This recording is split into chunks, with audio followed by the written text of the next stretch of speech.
എളുപ്പത്തിൽ ഉണ്ടാക്കാൻ പറ്റിയ നല്ല ടേസ്റ്റി ആയിട്ടുള്ള ഒരു കറി ഉണ്ടാക്കി നോക്കിയാലോ? വീഡിയോ കണ്ടിട്ട് ഇഷ്ടപ്പെട്ടിട്ടുണ്ടെങ്കിൽ ഒന്ന് ലൈക്ക് ചെയ്ത് സബ്സ്ക്രൈബ് ചെയ്യണേ. ഇത് ഉണ്ടാക്കാൻ വേണ്ടിയിട്ട് ആദ്യം തന്നെ ഒരു പാത്രത്തിലേക്ക് 1 കപ്പ് തൈര് ഒഴിച്ചു കൊടുക്കാം.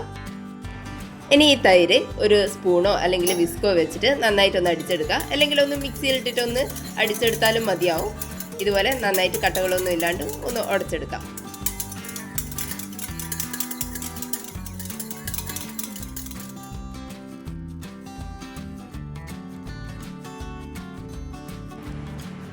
ഇതുപോലെ നന്നായിട്ട് അടിച്ചെടുത്തിട്ടുണ്ട്.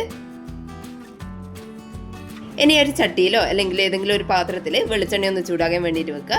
നന്നായിട്ട് ചൂടായിട്ടുള്ള വെളിച്ചെണ്ണയിലേക്ക് ഒരു 10 കൊണ്ടാട്ടം മുളക് ഇട്ട് കൊടുക്കുക. ഇനി ഈ മുളക് നന്നായിട്ടൊന്ന് പൊരിച്ചെടുക്കാം. നമ്മൾ സാധാരണ കൊണ്ടാട്ടം മുളക് പൊരിച്ചെടുക്കുന്ന പോലെ തന്നെ നന്നായിട്ടൊന്ന് വഴറ്റിയിട്ട് പൊരിച്ചെടുക്കാം. ഇതുപോലെ കളറെല്ലാം മാറി ഒന്ന് വീർത്ത് വന്നതിന് ശേഷം ഇത് എണ്ണേൻ്റെ അകത്തുനിന്ന് കോരി മാറ്റാം.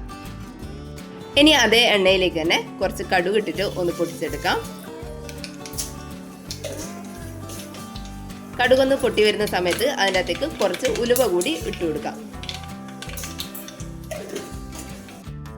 ഇനി ഇതിൻ്റെ അകത്തേക്ക് കുറച്ച് കറിവേപ്പിലയും ഒരു 2-3 വറ്റൽമുളകും മുറിച്ചിട്ടതും കൂടി ഇട്ട് കൊടുക്കാം. കറിവേപ്പില നന്നായിട്ട് കഴുകിയിട്ട് ഉണക്കിയതിന് ശേഷമാണ് ഇതിൻ്റെ അകത്തേക്ക് ഇട്ട് കൊടുക്കുന്നത്. ഇത് നന്നായിട്ട് മൂപ്പിച്ചെടുത്തതിന് ശേഷം ഇതിൻ്റെ അകത്തേക്ക് ഒരു 5 ചെറിയുള്ളി ചെറുതായിട്ട് അരിഞ്ഞിട്ട് ഇട്ട് കൊടുക്കാം. ചെറിയുള്ളി ചെറുതായിട്ടൊന്ന് വഴണ്ടി വരുന്ന സമയത്ത് ഇതിൻ്റെ അകത്തേക്ക് ഒരു കഷ്ണം ഇഞ്ചി ഇതുപോലെ മുറിച്ചിട്ട് ഇട്ട് കൊടുക്കാം.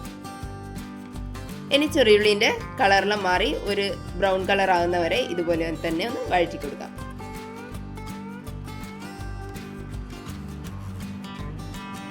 ചെറിയുള്ളിൻ്റെ കളറെല്ലാം മാറി വന്നിട്ടുണ്ട്.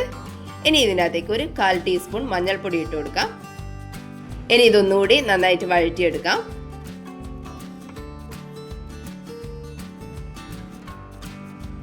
ഇനി ഇതിൻ്റെ അകത്തേക്ക് നമ്മൾ ആദ്യം വറുത്ത് വെച്ചിട്ടുള്ള കൊണ്ടാട്ടം മുളക് കൂടി ഇട്ട് കൊടുത്തിട്ട് എല്ലാം കൂടി നന്നായിട്ടൊന്ന് മിക്സ് ചെയ്തെടുക്കാം.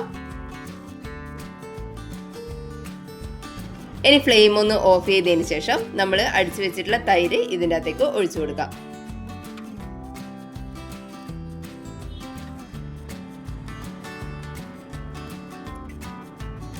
ഇതിൻ്റെ അകത്തേക്ക് ആവശ്യത്തിനുള്ള ഉപ്പും കൂടി ഇട്ട് കൊടുത്തതിന് ശേഷം എല്ലാം കൂടി നന്നായിട്ടൊന്ന് ഇളക്കിയെടുക്കാം.